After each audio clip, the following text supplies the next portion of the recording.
Welcome to Faculty Focus, the podcast of the Faculty of Pharmaceutical, Biomedical and Veterinary Sciences of the University of Antwerp. Live from our annual Faculty Research Day, where we highlight the research of our professors and PhD researchers. I am Teun. And I am Marleen. Hi. Our first guest on the podcast today is Professor Daniele Bertoglio. He works as an assistant professor for the Department of Biomedical Sciences at the Bioimaging Lab. His research focuses on the application of state-of-the-art small animal neuroimaging tools to quantify structural, functional and molecular changes in preclinical models of neurological diseases. In his presentation today, he talks about how in vivo imaging advances our understanding of neurological disorders. Welcome, Professor. Let's maybe kick off with a very broad question. Why is studying the brain still such a challenge compared to other organs? All right. First, thank you for having me. It's my pleasure to be here. So studying the brain is difficult. One of the main reasons why we have troubles or challenges with looking into the brain is inaccessibility. Because unlike other organs or parts of the body that we can easily collect a biopsy or look at the tissue in different ways with a surgery, reaching the brain is very invasive, requires very complicated neurosurgeries, and therefore most of the time we cannot do that, especially in the early stage of a pathology. Okay. So that's why you also use neuroimaging, right? Yeah. Yes. Yeah. What can neuroimaging reveal when we look inside the brain? What kind of changes or patterns can we actually see? So with the power of neuroimaging is the fact that, first of all, it's non-invasive. So we can look at the brain, the different parts of the brain without having to intervene on the subject. And it allows us to see the whole picture of the whole organ together, meaning that also deeper brain structures that are very difficult to access otherwise can be monitored. And with neuroimaging, we have a very wide variety of tools we can use to look at the structure, but also at the function of the brain, so that we can really understand whether specific alterations in a pathology are more related to, for example, volumetric changes of a brain region, or if it's more functional, and therefore the way different brain structures interact among each other. Okay, let's talk about those techniques. There are two techniques you use a lot in your research: the magnetic resonance imaging, MRI, and the positron emission tomography of PET. We know the abbreviations, but can you briefly explain the two imaging techniques to us? Of course. So with MRI, we use actually as the word says, magnetic resonance imaging. So it's basically a very big magnet that we use. The machine is a big magnet, and we utilize the resonance features of the water molecules that we have in our tissue, in particular the hydrogens. And with that, we can recreate a three-dimensional image of our body. While with PET, with positron emission tomography, we are injecting in the patient, in the subject, radioactive molecule, which releases positrons, and we are able to detect with the crystals of the machine. And by looking at that, we can understand where the radioactivity distributes in the body. I know they can't hear you, but do you have a favorite? I like them both. Okay. I don't. No favorites on the table. No, they are very complementary in the sense they provide extremely different informations, and where the MRI is extremely powerful in terms of structural and functional informations. The PET imaging provides us key information from the molecular level. So they have both of them some advantages and disadvantages, and the main power lies in the multimodal approach where you combine them both. Okay, and you focus on Huntington's disease.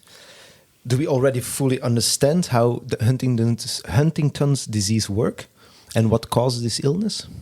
So from the pathophysiological perspecve, we have a very good knowledge about it because it's a monogenic disorder, dominant disorder, meaning that there is a single mutation in one gene that causes the pathology. And the gene is the huntingtin gene. And when there is a specific part of this gene that is expanded, this causes the protein that is formed to be aggregation prone and resulting to toxic to the neurons. Now, although we know the cause of the pathology, understanding how we can cure the pathology, it's much more complicated, and we have been working in the field for about 30 years since the discovery of the gene where it is causative. And right now there are quite a number of clinical trials targeting the modulation of the mutant huntingtin protein to try to slow down the pathology. Okay. Right. And in which stage are those clinical trials? Do you know? Are there some almost finished? So there are.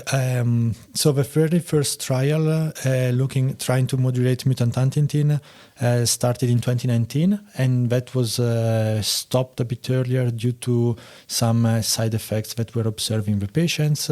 However, there are now more than a handful of trials that are in phase 2 or phase 3, and we are really looking at the first stages of safety assessment, and now we are looking at the efficacy of these treatments. All right, so it sounds very promising. It's although it's a rare disease, the pharmaceutical field is quite active, and there are several type of treatments looking at the pathology or targeting the pathology from different perspectives. So that makes it quite hopeful for the community that either few or some of them will actually work. Yeah, which is not really common for uncommon diseases that pharmaceutical companies are working on it.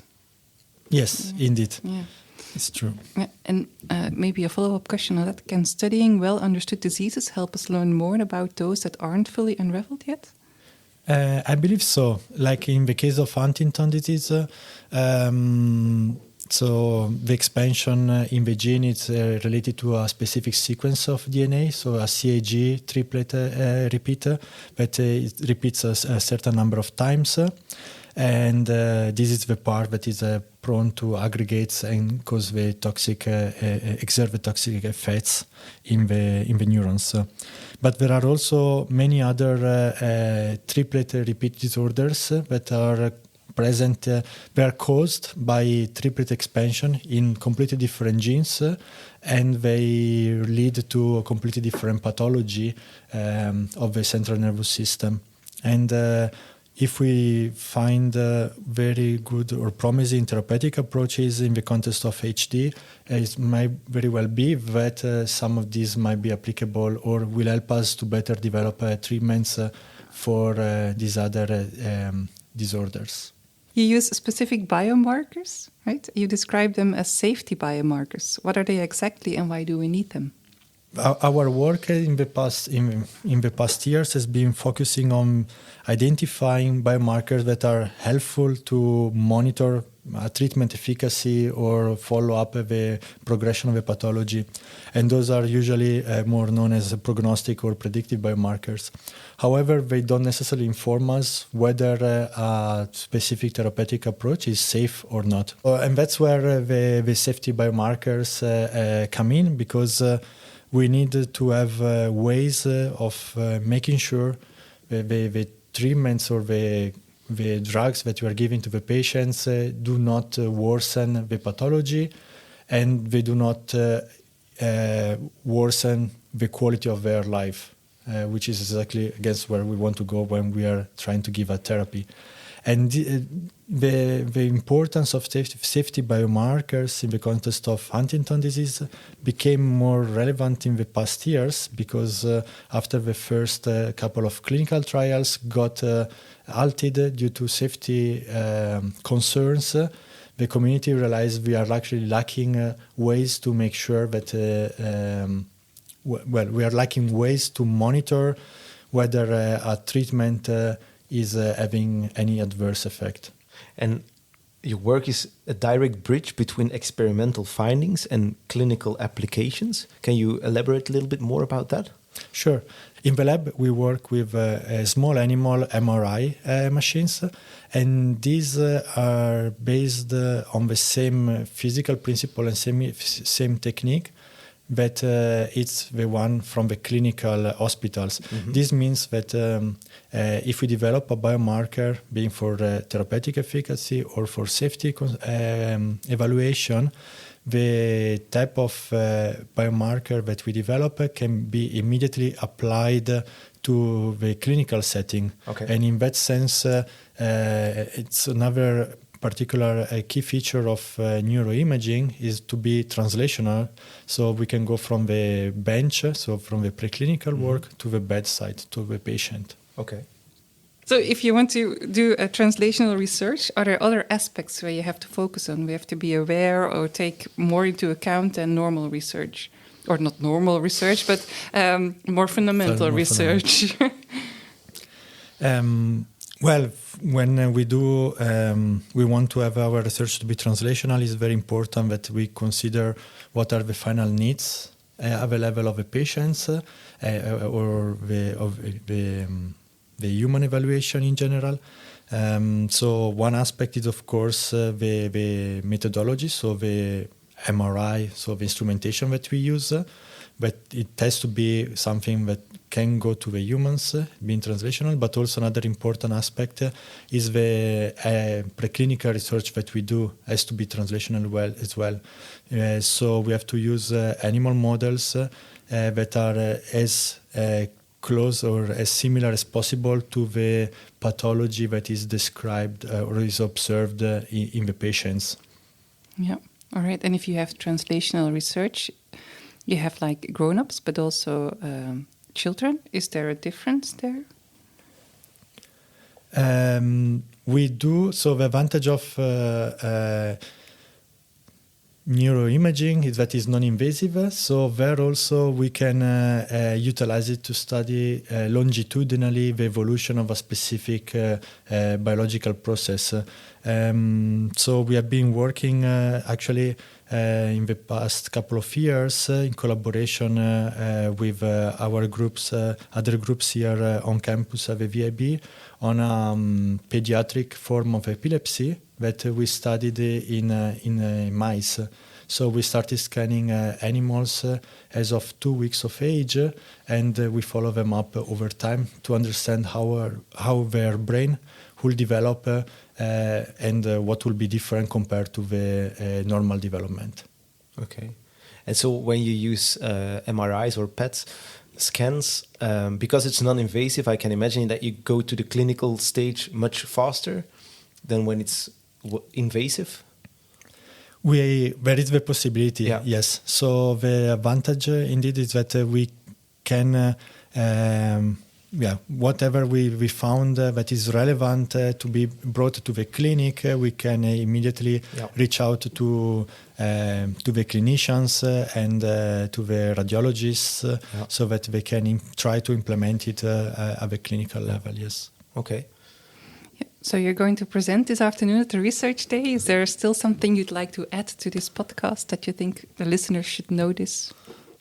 Now we have been talking about Huntington disease, but in our group we work also on other pathologies, of course. Because we want to understand in general the entire central nervous system. So in that regard, we also develop biomarkers for other pathologies, like more known, for example, Alzheimer's disease, as well as multiple sclerosis. And since I joined the lab a couple of years ago, we also started a research line on spinal cord injury, where we utilize animal models of contusion spinal cord injury to understand how we can track and monitor the changes at the level of the spine, but also what happens in the brain itself as a consequence of the spinal cord injury. Because following the injury, there is you have limited mobility of some of your limbs, and this will impact the way your brain works and will cause some brain plasticity. Okay. And this plasticity is what we are trying now to visualize to potentially help developing better treatments, focusing, for example, on brain stimulation. Okay, like against phantom pains. Yes, exactly. Okay. Yeah, I think we can wrap up this episode. Thank you very much, Professor. And maybe to finish, what advice would you give to a young aspiring scientist? What advice? I think the main advice will be to be curious and always try to understand what you're studying, what you're studying, what actually means. Not taking the notions that we know from the biology, let's say, for granted, because we keep learning new things over time. Okay. That's very relevant because in the next podcast episodes we will breach through some dogmas in the research. So, thank you. Thank you very much. Okay, thank you.